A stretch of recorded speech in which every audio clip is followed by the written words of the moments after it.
Page number 262, problem number 9, bank reconciliation statement.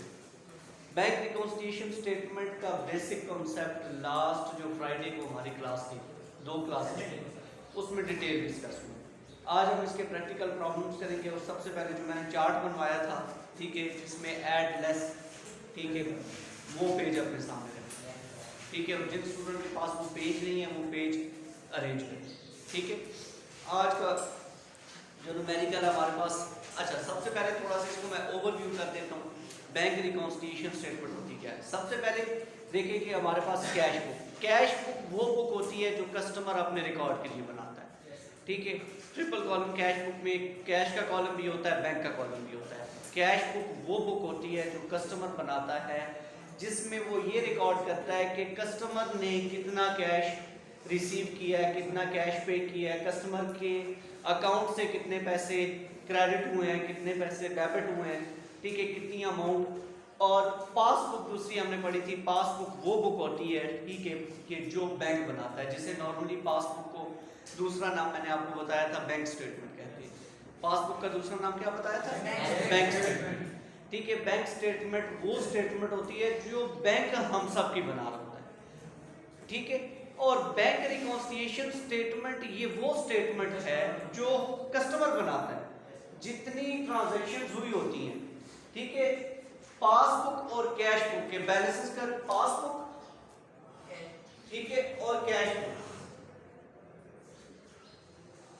इन दोनों के balances का जितना डिफरेंस होता है, ठीक है, इन डिफरेंसेस को, ठीक है, बैलेंस पासबुक और कैश बुक का बैलेंस जब आपस में टैली नहीं करता तो कस्टमर्स वो जो गलतियां हुई होती हैं, ठीक है, उन गलतियों को कहां पे रिकॉर्ड करता है? बैंक रिकॉन्सिलिएशन स्टेटमेंट, ठीक है। सम टाइम ट्रांजैक्शन हुई होती है, बैंक ने पैसे डेबिट या क्रेडिट कर दी होती है, हमें पता नहीं होता, उसका नॉलेज नहीं होता, ठीक है। तो हमें जब बैंक स्टेटमेंट हमारे सामने होगी, ठीक है, और पासबुक, ठीक है, बैंक समरी, बैंक स्टेटमेंट हमारे सामने जब होगी, और कैश बुक जब हमारे सामने होगी, वो बुक जो हमने खुद बनाई हुई है और वो स्टेटमेंट जो बैंक ने हमें इशू की है, इन दोनों को हम आपस में टैली करेंगे, ठीक है। इनके जो बैलेंसेस आपस में मैच कर रहे हैं वो तो हम, ठीक है, जो बैलेंसेस आपस में मैच नहीं कर रहे, ठीक है, उनको हम रिकॉन्साइल करेंगे, ठीक है। उन एरर्स को, हम गलतियों को खत्म करेंगे, वो नॉर्मली बैंक रिकॉन्सिलिएशन स्टेटमेंट होती है, ठीक है। बैंक रिकॉन्सिलिएशन स्टेटमेंट वो बुक है जो वो रिकॉर्ड है जो कस्टमर बनाता है, ठीक है। कैश बुक कौन बनाता है? पासबुक कौन बनाता है? बैंक। बैंक रिकॉन्सिलिएशन स्टेटमेंट कौन बनाएगा? कस्टमर बनाएगा। किस वजह से बनाएगा और कब बनाएगा? जब पासबुक और कैश बुक के दोनों के आपस में बैलेंसेस टैली हो, ठीक है। अच्छा, इसके अलावा मैंने आपको एक चार्ट बनवाया था, ठीक है, जिसमें हमारे पास फेवरेबल बैलेंस होता है, हाँ जी, अनफेवरेबल बैलेंस यहाँ पे कैश बुक का गिवन होता है, और यहाँ पर पासबुक, ठीक है। और अनफेवरेबल बैलेंस गिवन होता है हमारे पास। अनफेवरेबल बैलेंस को ओवरड्राफ्ट भी कहते हैं, हाँ जी, और ओवरड्रॉन भी कहते हैं, ठीक है। अच्छा, ये फेवरेबल बैलेंस कैश बुक का हमेशा डेबिट होता है, पासबुक का क्रेडिट होता है, और पासबुक का डेबिट, ठीक है। Formulas for add and less, add और लेस के लिए हम क्या करते थे, हमारी एक साइड यहाँ पे डेबिट हो जाती थी और एक क्रेडिट, ठीक है। अच्छा, अब देखिए कि हमारे पास डेबिट और क्रेडिट किस सिचुएशन में होता था, ठीक है। सबसे पहले तो हमने साइन अपना जो हमें बैलेंस गिवन होता है कैश बुक का या पासबुक का, ठीक है, उस बैलेंस को हमने साइन लेना होता है, डेबिट का या क्रेडिट का। जब डेबिट और क्रेडिट का साइन हमने असाइन कर दिया, ठीक है, उसके बाद हमने कुछ चीजें ऐड करनी होती है उस बैलेंस में, कुछ चीजें, कुछ आइटम्स लेस करनी होती है, ठीक है। वो अकॉर्डिंग टू मैंने आपको एक चार्ट लास्ट क्लास में बनवाया था, ठीक है, जिस तरह अनप्रेजेंटेड चेक होते हैं, अनप्रेजेंटेड अनकैश चेक्स, ठीक है। हाँ, डेबिट में ये ऐड होते हैं और क्रेडिट में लेस होते हैं। इसी तरीके से हमारे पास uncollected, uncollected,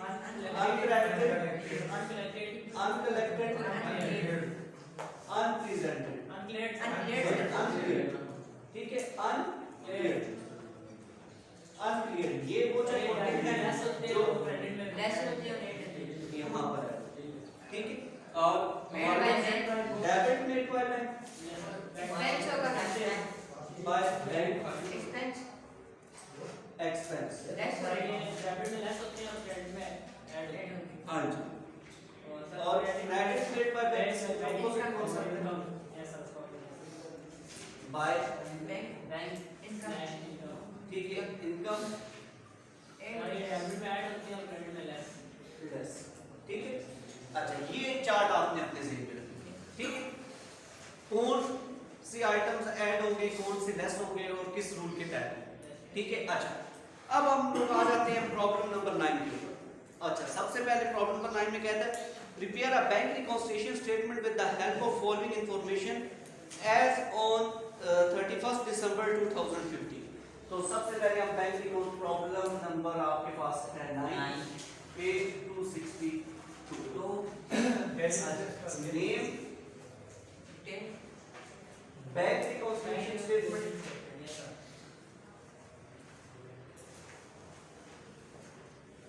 statement as on December 31st 2016। अच्छा 50। अच्छा, अब हमारे पास सबसे पहले तो यहाँ पर होगा एक डिटेल्स का कॉलम बनाएं और एक अमाउंट्स का कॉलम बनाएं। अच्छा, ठीक है। अब सिर्फ इसका ये सिंपल फॉर्मेट, ठीक है। दो ही कॉलम्स बनते हैं, डिटेल्स और यहाँ पर सबसे पहले टॉप पे बैलेंस होता है, बैलेंस में कुछ चीजें ऐड होती हैं और कुछ चीजें लेस होती हैं। अच्छा जी, सबसे पहले अब हम आ जाते हैं न्यूमेरिकल के अंदर। प्रॉब्लम नंबर 9 के अंदर जब भी क्वेश्चन आपने पढ़ना है, बैंक रिकॉन्सिलिएशन स्टेटमेंट का न्यूमेरिकल सॉल्व करना है, सबसे पहले बैलेंस ढूंढना है। सम टाइम वो बैलेंस लास्ट ट्रांजैक्शन में दे देता है, कहीं पे मिडिल में दे देता है, टॉप पे नहीं देता, ठीक है। तो सबसे पहले बैलेंस आपने रिकॉर्ड करना है, क्योंकि जब बैलेंस रिकॉर्ड करेंगे डेबिट और क्रेडिट का साइन असाइन होगा तब भी आगे वर्किंग पॉसिबल है, ठीक है, नहीं तो वर्किंग पॉसिबल नहीं, ठीक है। अच्छा, सबसे पहले देखिए कि इस क्वेश्चन के अंदर ए ट्रांजैक्शन है, balance as per cash book ₹30,000।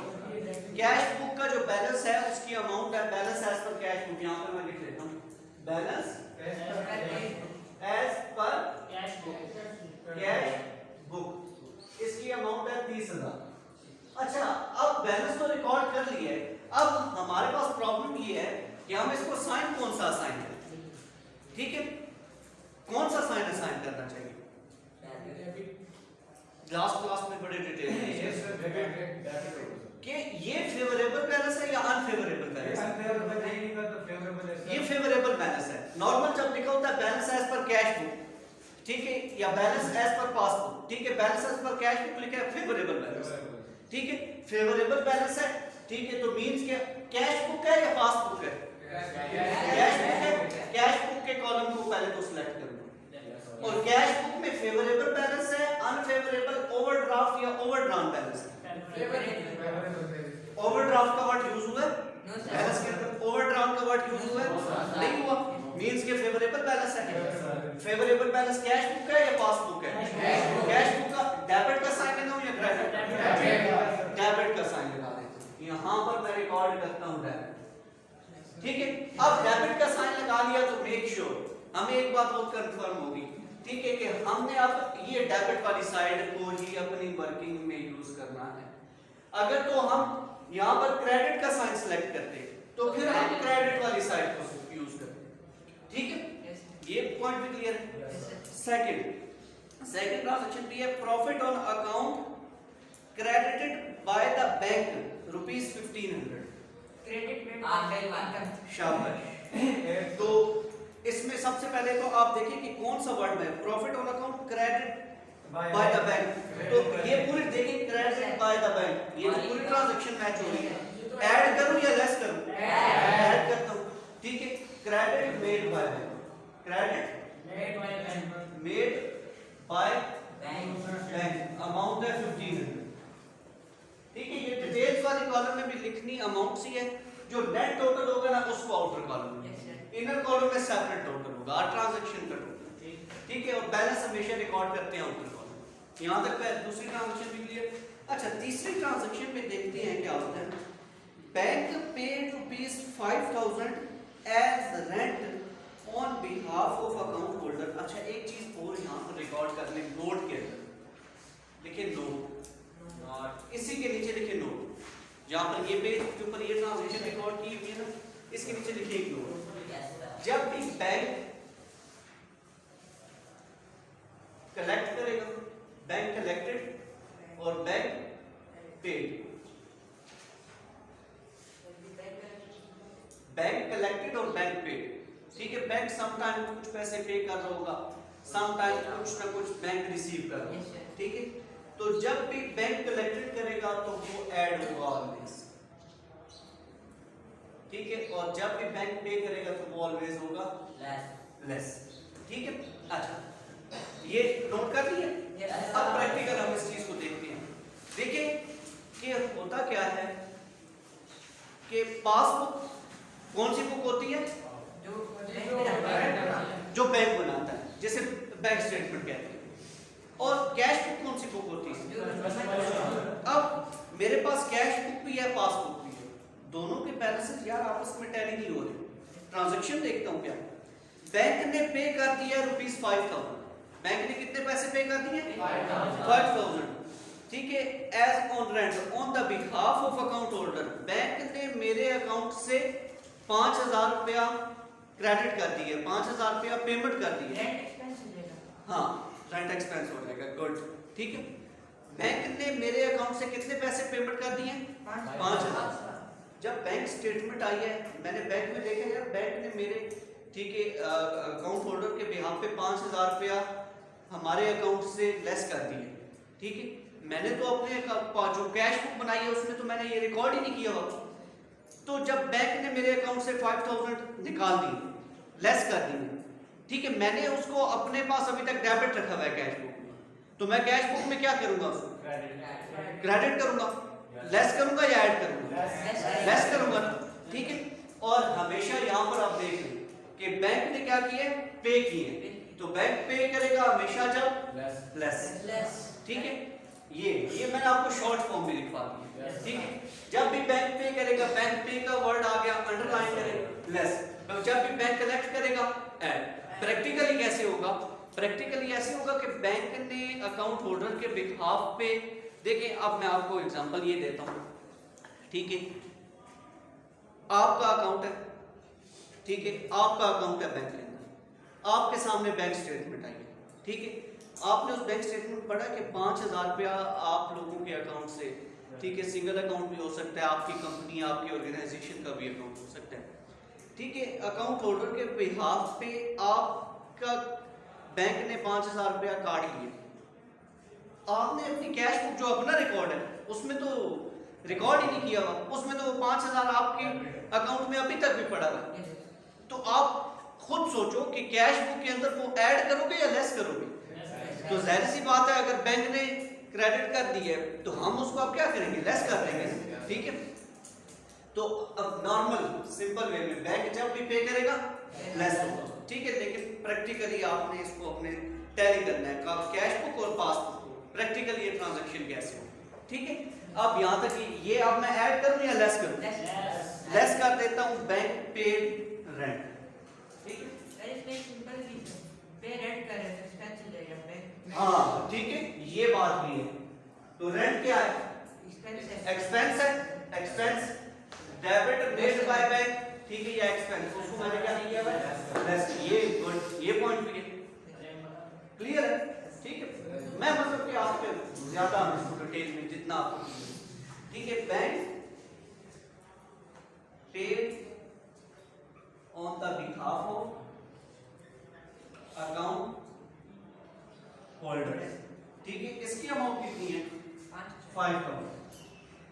चलिए नेक्स्ट ट्रांजैक्शन पे आ जाते हैं। Bank collected dividend on shares ₹2500। Bank collect कर रहा है, तो बैंक जब कलेक्ट करेगा तो ऐड करेगा। अच्छा, ठीक है, ऐड कर लेते हैं। अब प्रैक्टिकली इसको देखते हैं कि होता कैसे है। बैंक ने क्या किया है कि डिविडेंड क्या होता है? Amount of profit distributed among the share holder. Dividend profit की कोई अमाउंट थी, ठीक है, हमने शेयर दिए थे, उसके ऊपर प्रॉफिट हुआ और उसके ऊपर हमें डिविडेंड रिसीव हुआ। बैंक, हमारे बैंक अकाउंट में 2500 की अमाउंट डेबिट हो, 2500 हमारे बैंक अकाउंट में आ गया, मुझे तो पता ही नहीं चला। जब बैंक स्टेटमेंट मेरे सामने आई, मैंने उसमें देखा कि यार ये डिविडेंड जो हमने शेयर में इन्वेस्टमेंट की थी, इसके ऊपर 2500 हमें रिसीव हुआ।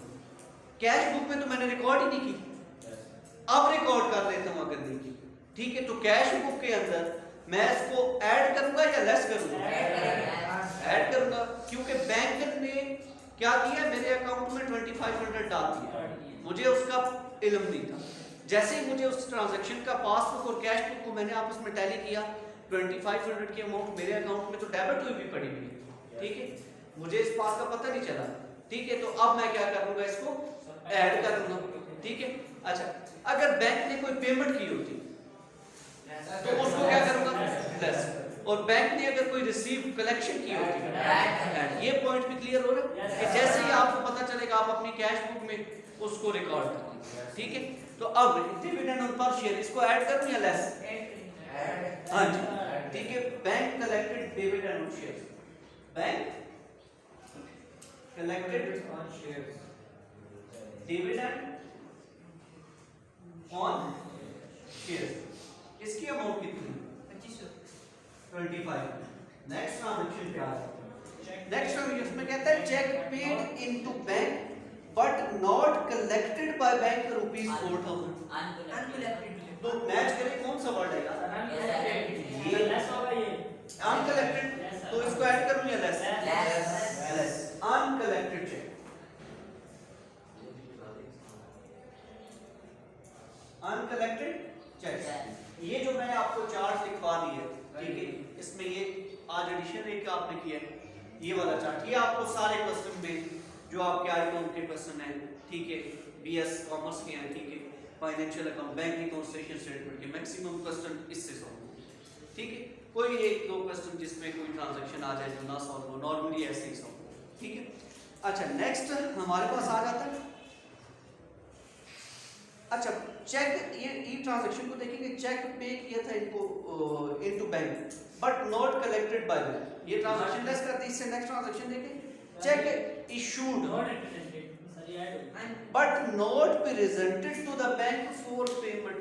अनप्रेजेंटेड चेक, ये वाले अनप्रेजेंटेड चेक ऐड करें या less? Add. Unpresented cheque, amount इसकी है हमारे पास 300। अच्छा, अब करना क्या है, हम लोगों ने नेट टोटल करना है 1500 और 25 4000 और ऐड करेंगे 3000 7000, यहाँ पर आ जाएगा 7000, ठीक है। सर लास्ट में क्या अच्छा हाँ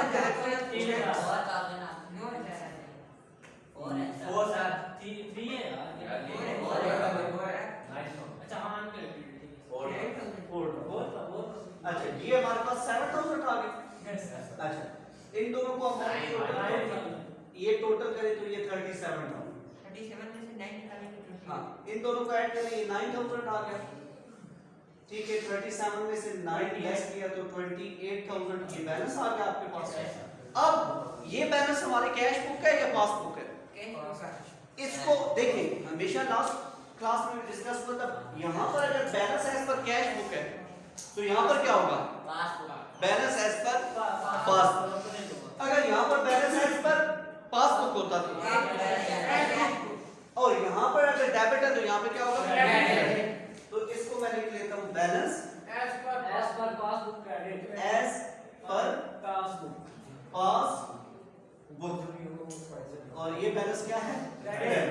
28,000।